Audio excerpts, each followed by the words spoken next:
اور میاں بیوی میں کوئی پردہ نہیں ہے، لیکن اس کے باوجود جب جنتی لباس دونوں کے جسم سے اترا تو انہوں نے جنت کے درختوں کے بڑے بڑے پتوں سے اپنے سطر کو چھپایا، اپنے شرمگاہ کو، اپنے سطر کو چھپایا.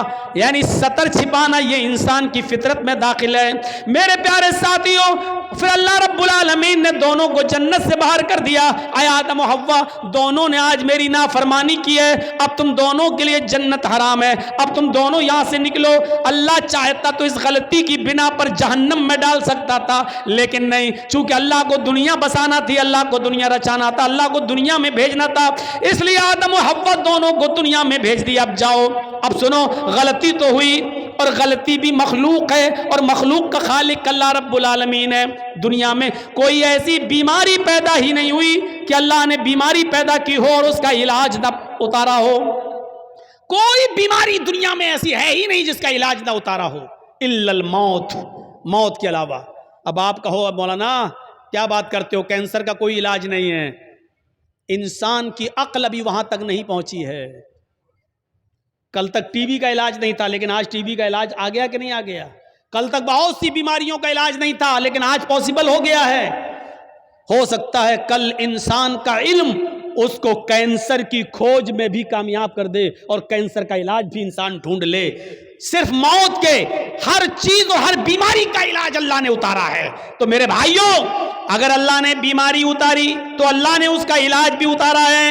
اسی طریقے سے اگر اللہ نے خطا اور غلطی کو پیدا کیا ہے، اللہ نے گناہ کو اگر پیدا کیا ہے تو گناہ کا علاج بھی توبہ اور استغفار کی شکل میں بتایا ہے. اگر بیماری ہے تو اس کا علاج بھی ہے، اگر گناہ پیدا کیا ہے تو گناہ کا تریاق اور گناہ کا علاج بھی بتایا ہے، اور وہ کیا ہے؟ توبہ اور استغفار. اسی لیے آدم اور حوا دونوں کو جب جنت سے بھیج دیا گیا دنیا میں، تو آدم و حوا سے جب یہ خطا ہوئی تو آدم و حوا نے اپنی اس خطا کا، اپنی اس بیماری کا، اپنی اس گناہ کا اور اس غلطی کا اقرار بھی کیا اور اس کا علاج اس طریقے سے کیا. ربنا ظلمنا انفسنا وان لم تغفر لنا وترحمنا لنکونن من الخاسرین. حضرت یونس علیہ السلام سے اللہ نے فرمایا تمہیں جانا نہیں ہے، تمہیں اپنی بستی میں رہ کر دعوت و تبلیغ کرنا ہے. یونس نہیں مانے، اللہ کی مرضی کے بغیر، اللہ کے حکم کے بغیر چل دیے. ایک خطا کی، ایک غلطی کی، اللہ نے ان کو سمندر میں، کشتی میں اسے پلٹوا دیا، مچھلی نے ان کو نگل لیا. یونس علیہ السلام سے خطا ہوئی، یونس علیہ السلام سے غلطی ہوئی، اللہ کا حکم نہیں مانا. اب اس غلطی کے اقرار بھی کر رہے ہیں اور اس غلطی کا علاج توبہ کی شکل میں، استغفار کی شکل میں کر رہے ہیں. لا الہ الا انت سبحانک انی کنت من الظالمین. اگر غلطی ہے، گناہ اللہ نے پیدا کیا ہے تو اس کا علاج بھی پیدا کیا ہے، اور اس کا علاج کیا ہے؟ توبہ اور استغفار. حضرت آدم سے غلطی ہوئی، جنت سے نکالے گئے اور دنیا میں آئے تو کیا کہا؟ ربنا ظلمنا انفسنا وان لم تغفر لنا وترحمنا لنکونن من الخاسرین. اے ہمارے پروردگار، ہم دونوں نے اپنے آپ پر بہت بڑا ظلم کیا ہے. اگر تو نے ہماری مغفرت نہ فرمائی اور ہم پر رحم نہ فرمایا، لا نکونن من الخاسرین، تو ہم نقصان اٹھانے والوں میں سے ہو جائیں گے، ہم بہت زیادہ نقصان اٹھانے والوں میں سے ہو جائیں گے. اور اسی وجہ سے دیکھیے، آپ دیکھیے کیسا جواب، ترکی بترکی جواب. ادھر اللہ رب العالمین شیطان کو بھی بھگا رہا ہے، رامدہ درگاہ کر رہا ہے. اے شیطان، اے ابلیس، ہم نے کہا تھا آدم کو سجدہ کر، فسجدوا الا ابلیس، سارے فرشتوں نے آدم کو سجدہ کیا سوائے ابلیس کے. ابا، انکار کر دیا، واستکبر، اور تکبر میں آ گیا. اے ابلیس، ہماری نافرمانی کرنے کے عوض تجھے بھی نکالا جا رہا ہے، رامدہ درگاہ کیا جا رہا ہے. تو جانتے ہو ابلیس نے کیا کہا تھا؟ جانتے ہو شیطان نے کیا کہا تھا؟ جب شیطان کو نکالا گیا، اللہ نے رامدہ درگاہ کیا، تو شیطان نے چیلنج دیتے ہوئے کہا تھا اللہ سے کہ اے اللہ، الہ العالمین، ہم نے آدم کو سجدہ نہیں کیا، تجھے تو سجدہ کرتا تھا، تیری عبادت تو کرتا تھا، میں نے آدم کو سجدہ نہیں کیا. وہ مٹی سے پیدا ہے، میں آگ سے، میں اپنے سے کمتر مخلوق کے سامنے نہیں جھکا. ارے میں نے آدم کو سجدہ نہیں کیا تو مجھے نکال رہا ہے، جبکہ میں تجھے سجدہ کرتا کرتا تھا. روئے زمین پر پوری کائنات پر 4 انگلی کے برابر بھی کوئی جگہ ایسی خالی نہیں جہاں شیطان نے اللہ کو سجدہ نہ کیا ہو. اتنا سجدہ کرتا تھا وہ اللہ کو, اتنی عبادت کرتا تھا اللہ کی, لیکن ایک بات نہیں مانی, آدم کو سجدہ کرو, نہیں کیا اس نے. ارے ہم تو کتنی نافرمانی کرتے ہیں اللہ کی, اور اتنی عبادتیں بھی نہیں ہماری. ہم اپنا انجام سوچیں, اپنے بارے میں ذرا غور کریں. شیطان نے تو چپے چپے پر سجدہ کیا تھا, 4 انگلی کے برابر بھی کوئی جگہ ایسی نہیں جہاں شیطان نے سجدہ نہ کیا ہو, ہر جگہ سجدہ. لیکن اللہ نے کہا آدم کو سجدہ کرو, نہیں مانی اس کی بات. نہیں اللہ, میں مٹی سے, آگ سے, اور وہ مٹی سے, آگ مٹی کے سامنے جھکے گی. اللہ نے کہا نکلو. اور جب نکالا گیا تو کیا کہا اس نے چیلنج دیتے ہوئے, قسم ہے مجھے اپنے تکبر کی, اے اللہ الہ العالمین, آدم کی وجہ سے تو مجھے نکال رہا ہے نا, آدم کی وجہ سے تو مجھے نکال رہا ہے نا, میں آخری سانس تک تیرے بندے آدم اور آدم کی اولاد سے گناہ کے کام کراتا رہوں گا. دنیا میں بھی میں ان سے گناہ کے کام کراتا رہوں گا. ہم تیرے بندے آدم سے اور آدم کی اولاد سے آخری سانس تک ان سے غلط کام کراتا رہوں گا, اور ان کو گناہوں کی دلدل میں ڈال کر آخری سانس تک ان سے گناہ کے کام کرا کر ان کو آخری دم تک ان سے گناہ کراتا رہوں گا, اور اسی گناہ پر ان کو وہ موت آئے گی, اور اپنے ساتھ لے کر ہم ان کو جہنم میں جائیں گے. اے اللہ قسم ہے مجھے اپنے تکبر کی کہ میں تیرے بندے آدم اور آدم کی اولاد سے آخری سانس تک گناہ کراتا رہوں گا, اور ان کو قیامت کے دن اپنے ساتھ جہنم میں لے جاؤں گا. تو ادھر اللہ نے اس کے چیلنج کو قبول کرتے ہوئے ترکی بترکی جواب دیا, اے ابلیس جا تو میرے بندے کو آخری وقت تک بہکا, جا تو آدم کی اولاد سے آخری وقت تک گناہ کے کام کرا, جا میں تجھے اجازت دیتا ہوں آخری وقت تک تو میرے بندوں کو بہکاتا رہے اور ان سے گناہ کے کام کراتا رہے, اور تو ان کو اپنے ساتھ جہنم میں لے جاتا رہے. جا مجھے تیرا یہ چیلنج قبول ہے, لیکن قسم ہے مجھے بھی اپنے عزت و جلال کی, میں بھی اپنے بندے کے آخری وقت تک کی توبہ کو قبول کرتا رہوں گا. میں اپنے بندے کے آخری وقت تک کے گناہ کو معاف کر دوں گا اگر اس نے سچی اور خالص توبہ کی, یعنی توبۃ نصوحا. اگر میرے بندے نے خالص اور سچی توبہ کی تو میں اپنے بندے کی اس توبہ کو قبول کر کے اور آخری وقت تک کے گناہ کو معاف کر کے اپنے بندوں کو جنت میں داخل کرتا رہوں گا. تو آخری سانس تک گناہ کراتا رہے گا, میں آخری سانس تک اپنے بندے کی توبہ کو قبول کرتا رہوں گا. تو آخری سانس تک جہنم میں لے جانے کی کوشش میں رہے گا, میں آخری سانس تک اپنے بندے کو بخش کر جنت میں داخل کرنے کی کرتا رہوں گا. میرے بھائیوں, ترکی بترکی جواب. اس لیے توبہ اور استغفار کرو. کیا لگتا ہے آپ کو اتنا سا جملہ کہنے میں گناہ اللہ نے اتارا ہے تو اس کا علاج توبہ اور استغفار بھی اتارا ہے. کوئی گناہ ہو جائے فوراً کہو استغفر اللہ ربی من کل ذنب واتوب الیہ, اور اڑتے بیٹھتے چلتے پھرتے یہ جملہ پڑھتے رہو. کتنا سا جملہ ہے یار, استغفر اللہ ربی من کل ذنب واتوب الیہ. اڑتے پھرتے چلتے پھرتے کھاتے پیتے جملے پڑھتے رہو. استغفر اللہ ربی, میں مغفرت طلب کرتا ہوں اللہ کی. استغفر اللہ, میں اللہ سے مغفرت طلب کرتا ہوں جو میرا رب ہے. من کل ذنب, ہر گناہ سے, واتوب الیہ, اور اسی سے توبہ کرتا ہوں, اسی کی طرف رجوع ہوتا ہوں. یہ ایسی دعا ہے کہ خود اللہ کے نبی صلی اللہ علیہ وسلم یہ دعا پڑھا کرتے تھے اور کہا کرتے تھے, لوگوں استغفروا ربکم وانی لاستغفر اللہ فی الیوم 100 مرہ. اے لوگوں تم اپنے رب سے مغفرت مانگا کرو, اے لوگوں تم اپنے رب سے مغفرت طلب کیا کرو. انی لاستغفر اللہ فی الیوم 100 مرہ. محمد رسول اللہ کا نہیں, میرا حال یہ ہے کہ میں ایک دن میں 24 گھنٹے میں صبح اور شام میں 100 سے زیادہ بار اللہ سے مغفرت طلب کرتا ہوں, اللہ سے استغفار کرتا ہوں. میرا حال یہ ہے کہ میں 100 سے زیادہ بار اللہ سے مغفرت طلب کرتا ہوں. اللہ تعالیٰ نے اپنے نبی محمد رسول اللہ کو حکم دیا, وَقُلْ رَبِّ اغْفِرْ وَارْحَمْ وَأَنْتَ خَيْرُ الرَّاحِمِينَ. وَقُلْ رَبِّ اغْفِرْ, آئے محمد صلی اللہ علیہ وسلم کہہ دو, یہ کہتے رہو, رب اغفر, اے اللہ میری مغفرت فرما, وارحم, میرے اوپر رحم فرما, وَأَنْتَ خَيْرُ الرَّاحِمِينَ, اور تو بہت زیادہ رحم کرنے والا ہے. میرے بھائیوں, ان جملوں کو ادا کرتے رہیے. اللہ کے نبی بھی کہتے تھے وَإِنِّي لَأَسْتَغْفِرُ اللَّهَ فِي الْيَوْمِ 100 مرة. اللہ کے نبی بھی کہا کرتے تھے استغفر اللہ ربی من کل ذنب واتوب الیہ.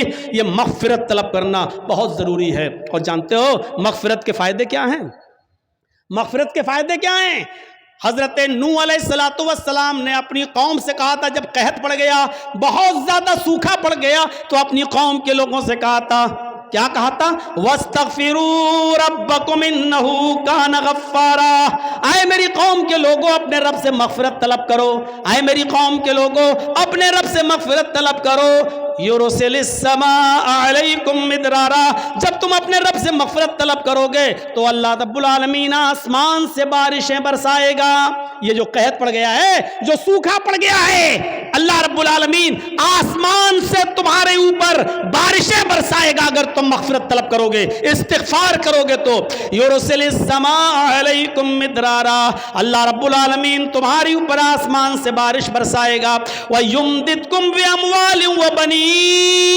اور اللہ رب العالمین تمہیں اولادیں دے گا اور مال سے نوازے گا. وَيُمْدِدْكُمْ بِأَمْوَالٍ وَبَنِينَ. اللہ تمہیں مال بھی دے گا اور اولادیں بھی دے گا. یعنی اگر کسی کا مال رزق میں کمی آ گئی ہے، مال و دولت میں کمی آ رہی ہے، برکتیں نہیں ہو رہی ہیں، تو غور کرو کہ اس کے گناہ بڑھ گئے ہیں. مغفرت طلب کرو، اللہ سے استغفار کرو گے تو اللہ تمہیں مال بھی دے گا، وہ بنین، اور تمہیں اولادیں بھی دے گا. وَيَجْعَلْ لَكُمْ جَنَّاتٍ وَيَجْعَلْ لَكُمْ أَنْهَارًا. اور تمہیں باغات عطا فرمائے گا اور چشمے جاری کرے گا، تمہیں نہریں عطا فرمائے گا. یعنی مغفرت طلب کرو گے تو یہ نعمتیں اللہ رب العالمین تمہیں دے گا. حضرت عمر فاروق کے زمانے میں قحط پڑ گیا. حضرت عمر فاروق کے زمانے میں قحط پڑ گیا. لوگوں نے کہا امیر المومنین چلیے نماز استسقا پڑھیے، اللہ سے ہمارے لیے دعا کیجئے کہ اللہ رحمت کی بارش فرمائے. سوکھا پڑا ہوا ہے، بچے بھوکے مرنے لگے، حالات بہت خراب ہیں. اے امیر المومنین جنگل کی طرف نکلیے اور اللہ سے بارش طلب کیجئے، نماز استسقا پڑھیے.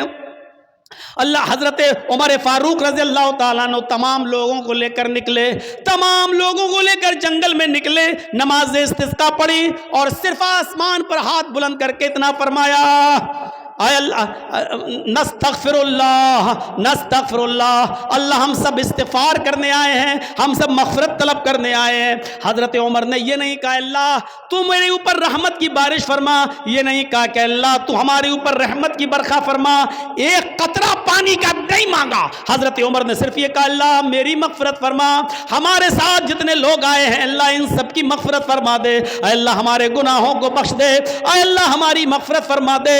اتنی دعا مانگی اور لوٹ کے واپس چلے آئے. جب اپنے گھر پہ آئے تو تمام لوگوں نے گھر گھیر لیا. حضرت عمر باہر نکلے، لوگوں نے کہا امیر المومنین یہ کیا ہو گیا آپ کو؟ آپ جنگل میں ہم سب کو لے کر نکلے، ہم نے سوچا نماز استسقا کے بعد آپ اللہ سے دعا کریں گے کہ اللہ ہمارے اوپر رحمت کی بارش فرمائے. آپ نے بارش کے لیے ایک لفظ بھی اللہ سے نہیں مانگا، آپ نے ایک قطرہ پانی بھی اللہ سے دعا نہیں کی اور آپ مغفرت کی دعا کر کے چلے آئے. فرمایا اے لوگوں کیا تم نے یہ نہیں پڑھا وَاسْتَغْفِرُوا رَبَّكُمْ إِنَّهُ كَانَ غَفَّارًا. اپنے رب سے مغفرت طلب کرو، وہ بہت ہی زیادہ بخشنے والا ہے.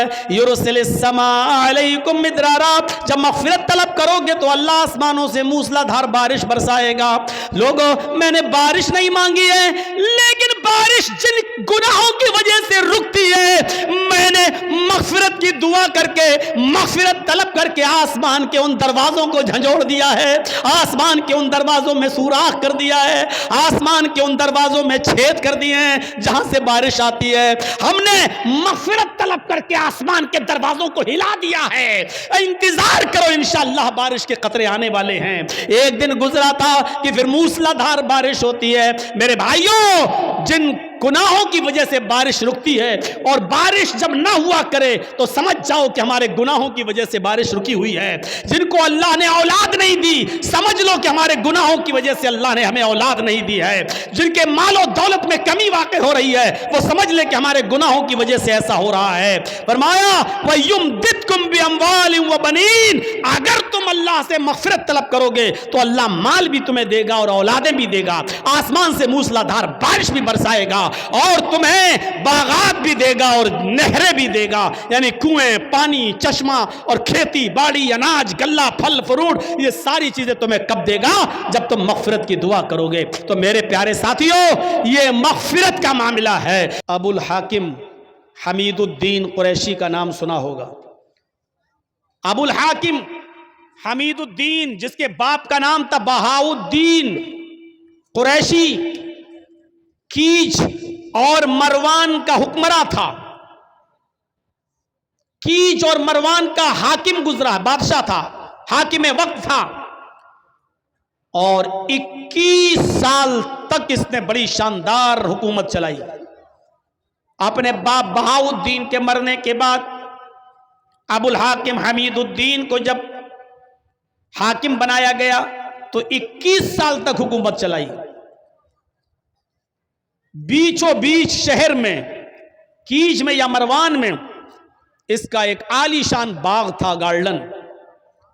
اس باغ کے اندر یہ کبھی کبھی چہل قدمی کے لیے جایا کرتا تھا ابو الحاکم حمید الدین، اور وہاں تھوڑی دیر آرام کیا کرتا تھا۔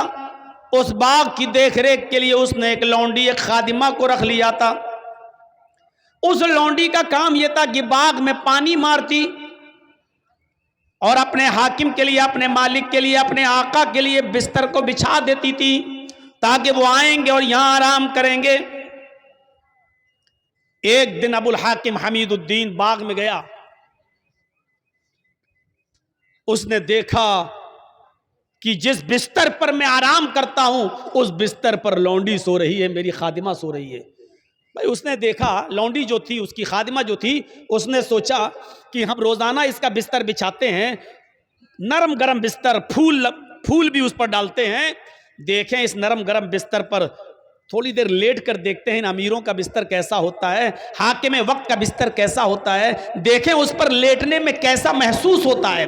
اس ابو الحاکم نے حمید الدین کے بستر پر یہ تھوڑی دیر کے لیے لیٹ گئی، یہ سوچ کر کہ دیکھیں بستر کیسا ہوتا ہے۔ جیسی وہ لیٹی اور اس کو نیند آ گئی۔ ابو الحاکم حمید الدین کے بستر پر جب یہ لونڈی لیٹتی ہے تو اس کو نیند آ گئی، اور جیسی نیند آئی حمید الدین وہاں پہنچ جاتا ہے۔ اس نے دیکھا کہ میرے بستر پر یہ لونڈی لیٹی ہوئی ہے۔ اس نے چابک اٹھایا، اس نے کوڑا نکالا اور اس نے ایک کوڑا اپنی لونڈی کو مار دیا۔ کوڑا چمڑے کا ہوتا تھا، لکڑی میں، ڈنڈے میں، لاٹھی میں چمڑے کا چمڑا لگا رہتا تھا، اور چمڑے کا ایک کوڑا بڑی تیز لگتا ہے، اس نے اس کی پیٹھ پر مارا۔ اس لونڈی نے اس چمڑے کے کوڑے کی تکلیف محسوس کی اور اٹھ جاتی ہے، اٹھتی اور سیدھے اپنے کپڑوں کو سمیٹتی اور سیدھے کھڑی ہو جاتی ہے اور کہتی ہے سوری، مجھے معاف کر دیجئے، میں اس بستر پر سونا نہیں چاہتی تھی، میں تو صرف لیٹ کر دیکھنا چاہتی تھی کہ دیکھیں اس بستر پر کیسا لگتا ہے، جس بستر پہ آپ روزانہ آرام کرتے ہیں، میں یہ دیکھنا چاہتی تھی کہ اس بستر پر لیٹنے میں کیسا محسوس ہوتا ہے، میں جیسے ہی لیٹی مجھے نیند آ گئی، مجھے معاف کر دو۔ ابو الحاکم نے کہا حمید الدین نے، نہیں، سزا ملے گی۔ تیری ہمت کیسے ہوئی اس بستر پر لیٹنے کی؟ اپنے آقا کے، اپنے مالک کے بستر پر ایک معمولی اور 2 کوڑی کی لڑکی تو لیٹے گی اس پر؟ اس نے اس لڑکی کو، اس لونڈی کو کھڑا کر دیا۔ ایک کوڑا تو مار چکا تھا اس نے، ایک ایک کر کے 9 کوڑے اور مارے۔ دوسرا کوڑا مارا، اس لونڈی کی کھال چھل گئی۔ تیسرا کوڑا مارا، کھال اور پھٹ گئی۔ چوتھا کوڑا مارا، پوری چمڑی لال پڑ گئی۔ 5واں کوڑا مارا، خون گرنے لگا۔ 6واں اور 7واں کوڑا بھی مارا، خون کے قطرے اب زمین کے اوپر گرنے لگے اور اس لونڈی کے کپڑے لال ہونے لگے۔ لیکن اس لونڈی نے ہمت باندھ لی، یہ ایک ایک کوڑا مارتا جاتا اور وہ مسکراتی جاتی۔ اس نے ایک اور کوڑا مارا، وہ اور تیز مسکرائی۔ اس نے ایک اور کوڑا مارا تو وہ اور تیز مسکرائی۔ جب یہ 10 کوڑے مار چکا تو کہنے لگا، اے لونڈی، میں تجھے سزا دینے کے لیے مار رہا ہوں، تجھے تکلیف دینے کے لیے تجھ پر چوٹ کر رہا ہوں، اور کوڑے پہ کوڑا برسا رہا ہوں، اور تو ہے ہنس رہی ہے، کیا بات ہے، تجھے تکلیف نہیں ہو رہی ہے؟ اس لونڈی نے جواب دیا کہ مجھے تکلیف تو بہت ہو رہی ہے، ہر کوڑے کی تکلیف مجھے ہو رہی ہے، ہر کوڑے کی تکلیف مجھے ہو رہی ہے لیکن میں مسکرا رہی ہوں۔ ابو الحاکم حمید الدین نے پوچھا تم کیوں مسکرا رہی ہو؟ اس نے کہا میں اس لیے مسکرا رہی ہوں کہ کچھ سوچ رہی ہوں۔ حمید الدین نے پوچھا کیا سوچ رہی ہے؟ میں تکلیف دینے کے لیے مار رہا ہوں اور تم مسکرا رہی ہے اور کہہ رہی ہے تکلیف ہو رہی ہے پھر بھی مسکرا رہی ہے۔ کہاں دیکھ یہ خون کے قطرے دیکھ، یہ زمین پر ٹپکنے والا لہو دیکھ، میری پیٹھ جو چھل چکی ہے کھال پھٹ گئی دیکھ، تکلیف نہیں ہو رہی تو یہ سب کیسے ہوا؟ لیکن اس کے باوجود میں کچھ اور سوچ کے ہنس رہی ہوں۔ ابو الحاکم حمید الدین نے پوچھا وہی تو میں سننا چاہتا ہوں، کیا سوچ کے ہنس رہی ہے؟ اس نے کہا میں یہ سوچ کر ہنس رہی ہوں کہ تھوڑی دیر تیرے بستر پر لیٹ گئی تو تیری عدالت میں مجھے یہ سزا ملی، تھوڑی دیر میں تیرے بستر پر سو گئی، تھوڑی دیر میں نے آرام کر لیا تو تیری عدالت میں مجھے یہ سزا ملی۔ میں تیرے بارے میں سوچ رہی ہوں کہ تو پوری زندگی عیش و آرام میں رہا ہے، تو پوری زندگی آرام سے سوتا ہے، تجھے تو کبھی تکلیف ہی نہیں ہوتی، جب تھوڑی دیر سونے میں تیری عدالت میں یہ تکلیف ہے، جب تھوڑی دیر آرام کرنے کی اور آرام سے سونے کی تیری عدالت میں یہ سزا ہے، تو اللہ کی عدالت میں اس آدمی کی سزا کیا ہوگی جو پوری زندگی عیش و آرام میں سوتا ہے، جس کو کبھی کوئی تکلیف نہیں پہنچتی، اس کی سزا اللہ کی عدالت میں کیا ہوگی؟ میں تیرے بارے میں سوچ رہی ہوں کہ اللہ کی عدالت میں تیری سزا کیا ہوگی۔ حمید الدین ابو الحاکم نے کوڑا زمین پر پھینکا، اس لونڈی سے کہا جا میں نے تجھے آزاد کر دیا، جا آج کے بعد تو میری غلامی سے میری لونڈیت سے نکل گئی، میں نے تجھے آزاد کر دیا، جا تجھے جہاں جانا ہو، آج کے بعد تو میری لونڈی نہیں۔ اور اس کے بعد میں حکومت چھوڑی، حکمرانی کو خیر آباد کہہ دیا، استعفیٰ دے دیا اور علماء کی صحبت میں چلا گیا، بہت بڑا داعی بن گیا، بہت بڑا مبلغ بن گیا، لوگوں کو دعوت و تبلیغ کا فریضہ انجام دینے لگا، لوگوں کو اللہ اور اس کے رسول کی باتیں بتانے لگا۔ اور ابو الحاکم حمید الدین کا انتقال جب ہوا تو وہ غمنامی کی موت مرا، آج تک پتہ نہیں چلا کہ ابو الحاکم کو حمید الدین کو دفن کہاں کیا گیا۔ پھر اس نے شہرت چھوڑ دی، نام کے لیے جینا چھوڑ دیا اور دعوت و تبلیغ کا فریضہ انجام دینا شروع کر دیا اور پوری زندگی پھر گمنامی کی زندگی جیا۔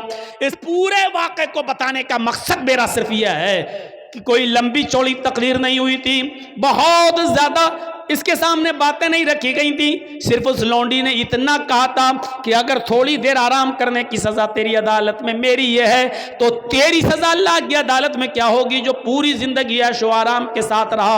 اتنی سی بات ابو الحاکم کو حمید الدین کو اثر کر جاتی ہے اور وہ نیک بن جاتا ہے، متقی بن جاتا ہے، پرہیزگار بن جاتا ہے اور اس نے اپنی زندگی کے اندر ایک انقلاب پیدا کر لیا ہے اور گمنامی کی زندگی جیتا ہے اور کب مرتا ہے پتہ نہیں چلتا۔